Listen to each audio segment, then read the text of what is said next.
السلام علیکم۔ آج جمعہ 11 جولائی 2025 ہے۔ وعلیکم السلام۔ آج ہم ذرا تلنگانہ میں تعلیم کے حوالے سے جو تازہ خبریں ہیں ان پر بات کریں گے۔ جی بالکل، اور یہ معلومات ہمیں آل انڈیا آئیڈیل ٹیچرز ایسوسی ایشن کے ذریعے ملی ہیں، جو انہوں نے تیلگو اخبارات سے جمع کی ہیں۔ شروع میں ایک حدیث نبوی صلی اللہ علیہ وسلم کا بھی ذکر ہے علم کے بارے میں۔ جی، کہ علم وہ چیز ہے جو انسان کے بعد بھی اگر لوگ اس سے فائدہ اٹھا رہے ہوں تو وہ جاری رہتا ہے، ایک صدقہ جاریہ ہے۔ سبحان اللہ۔ اور آج عالمی یوم آبادی بھی ہے۔ ہاں، اور یہ بات اہم ہے کیونکہ اندازہ ہے کہ بھارت 2025 تک شاید دنیا کا سب سے زیادہ آبادی والا ملک بن جائے۔ تو آبادی بڑھے گی تو معیاری تعلیم کی ضرورت اور بھی زیادہ ہوگی۔ بالکل، نعرہ بھی ہے نا، آبادی کے دھماکے سے زمین کو بچائیں۔ صحیح۔ اچھا، تو تلنگانہ کی تعلیم پر آتے ہیں۔ داخلوں کے حوالے سے کیا خبریں؟ جی، ہائر ایجوکیشن کونسل نے ٹی جیڈ، سی ٹی اور پی سیٹ 2025 یعنی ٹیچر ایجوکیشن اور فزیکل ایجوکیشن کے جو داخلہ ٹیسٹ ہیں ان کا شیڈیول جاری کر دیا ہے۔ اچھا، کب آ رہا ہے نوٹیفیکیشن؟ نوٹیفیکیشن 14 جولائی کو آئے گا اور پھر آن لائن رجسٹریشن وہ 21 یا 23 جولائی سے شروع ہو جائے گی۔ کلاسز اگست کے وسط تک شروع ہونے کا امکان ہے۔ ٹھیک۔ اور میڈیکل والوں کے لیے نیٹ کا کیا بنا؟ جی، نیٹ یو جی کی بنیاد پر کاکتیہ یونیورسٹی نے ایک میرٹ لسٹ جاری کی ہے۔ اس میں تقریباً 47,400 امیدوار ہیں۔ کافی بڑی تعداد ہے۔ کاؤنسلنگ کب تک ہوگی؟ امید ہے کہ جولائی کے آخری ہفتے میں شروع ہو جائے گی۔ چلیں، یہ تو داخلوں کی بات ہو گئی، لیکن انجینئرنگ فیس کا کچھ مسئلہ چل رہا ہے، سنا ہے۔ ہاں، وہ تھوڑا پیچیدہ معاملہ لگ رہا ہے۔ کئی انجینئرنگ کالجز مطلب تقریباً 11 وہ فیس بڑھانے کے لیے ہائی کورٹ چلے گئے ہیں۔ اوہ، 2025 سے 28 والے بیچ کے لیے؟ جی ہاں، تو ظاہر ہے طلباء اور والدین میں کافی تشویش ہے۔ عدالت نے کیا کہا؟ جمعرات کو سنوائی ہوئی تھی، فیصلہ آج یعنی جمعہ کو متوقع ہے۔ فی الحال تو کالجز نے کہا ہے کہ وہ پرانی فیس ہی لیں گے۔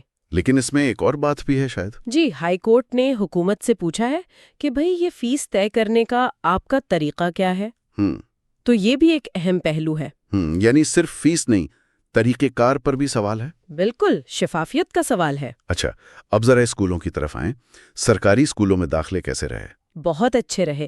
ریاست بھر میں تقریباً 3.68 لاکھ نئے داخلے ہوئے ہیں۔ زبردست۔ خاص طور پر پہلی جماعت میں 1.38 لاکھ سے زیادہ بچے، اور پری پرائمری میں بھی یو کے جی میں 6,000 سے زیادہ بچوں کا داخلہ ہوا ہے۔ یہ تو بہت مثبت رجحان ہے۔ جی، اور ان بچوں کی خاص طور پر جو اچھا کر رہے ہیں ان کی حوصلہ افزائی کے لیے حکومت لیپ ٹاپ بھی دے رہی ہے۔ اچھا، کن کو؟ جو ماڈل سکولز، رہائشی سکولز وغیرہ میں ٹاپرز ہیں نا، ان تو یہ پروگرام 16 جولائی سے شروع ہو رہا ہے۔ بہت خوب، لیکن اتنے داخلے ہو رہے ہیں، لیپ ٹاپ مل رہے ہیں، کیا اسکولوں میں باقی سہولیات پوری ہیں جیسے انٹرنیٹ؟ ہاں، یہ ایک بڑا سوال ہے۔ دیکھیں، سمگر شکشا نے BSNL کو کہا ہے کہ وہ تقریباً 5,300 اسکولوں میں fibre to the home internet لگانے کا کام کہاں تک پہنچا، اس کی ہفتہ وار رپورٹ دیں۔ اچھا، باقاعدہ رپورٹ طلب کی ہے؟ جی، ای میل بھی دیا ہے اس کے لیے، اور تقریباً 6,000 اسکولوں میں جہاں کمپیوٹر لیبز ہیں FLN پروگرام کے لیے، وہاں بھی مفت انٹرنیٹ کی کیا صورتحال ہے یہ بھی پوچھا ہے۔ یعنی ڈیجیٹل سہولت پر زور ہے۔ جی، آج کل اس کے بغیر گزارا نہیں۔ اور انٹرنیٹ کے علاوہ بیت الخلاء یعنی ٹوائلٹس کا کیا حال ہے؟ اس پر بھی کوئی خبر تھی؟ جی، 2 خبریں ہیں بلکہ۔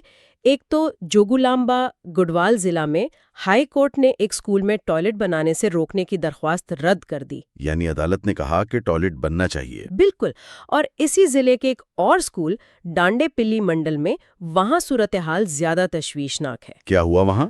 وہاں 365 طلبہ ہیں جن میں 250 لڑکیاں ہیں، اور وہاں مناسب ٹوائلٹس نہیں ہیں۔ 12 ٹوائلٹس کی ضرورت بتائی گئی ہے۔ 250 بچیوں کے لیے تو یہ بہت بنیادی ضرورت ہے۔ جی، درخواست گزار نے نکاسی یاب کے خدشات ظاہر کیے تھے، لیکن عدالت نے کہا کہ بیت الخلاء کی ضرورت زیادہ اہم ہے، خاص طور پر بچیوں کے لیے۔ صحیح کہا۔ اچھا، آخر میں اساتذہ سے متعلق کیا خبریں ہیں؟ کوئی ایوارڈز وغیرہ؟ جی، قومی ٹیچر ایوارڈز کے لیے درخواست دینے کی آخری تاریخ بہت قریب ہے، 13 جولائی۔ اہل اساتذہ کو ضرور اپلائی کرنا چاہیے؟ بالکل، ویب سائٹ nationalawards2teachers.education.gov.in ہے۔ اور ایک اور چیز تھی، انسپیکشن کے حوالے سے۔ ہاں، ہدایت دی گئی ہے کہ ہر ضلع میں 2% اساتذہ کو انسپیکشن آفیسر بنایا جائے۔ اچھا، مطلب استاد ہی استاد کا معائنہ کرے گا؟ جی، یہ کمیٹیاں اسکولوں میں سہولیات، مڈ ڈے میل، حاضری وغیرہ دیکھیں گی اور ہر مہینے کی 5 تاریخ تک رپورٹ دیں گی۔ لیکن اس پر کچھ اساتذہ تنظیمیں خوش نہیں ہیں شاید۔ ہاں، کچھ یونینز سوال اٹھا رہی ہیں۔ ان کا کہنا ہے کہ یہ اضافی بوجھ ہے اور خاص طور پر اسسٹنٹ ٹیچرز کو انسپیکٹر بنانے پر انہیں اعتراض ہے۔ تو یہ دیکھنا ہوگا کہ یہ نظام کیسے کام کرتا ہے۔ جی، توازن قائم کرنا ضروری ہوگا۔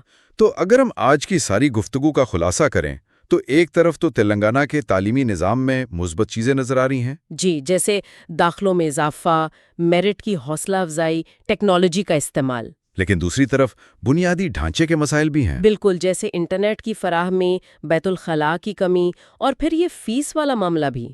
اور انتظامی چیلنجز بھی، جیسے یہ اساتذہ سے انسپیکشن کروانے والا معاملہ۔ صحیح۔ تو آخر میں یہ سوچنے کی بات ہے کہ ایک طرف ہم معیار اور رسائی بڑھانا چاہتے ہیں، داخلے، لیپ ٹاپ جیسی چیزیں ہیں، اور دوسری طرف یہ بنیادی چیلنجز منہ کھولے کھڑے ہیں۔ تو ان دونوں میں توازن کیسے قائم ہوگا؟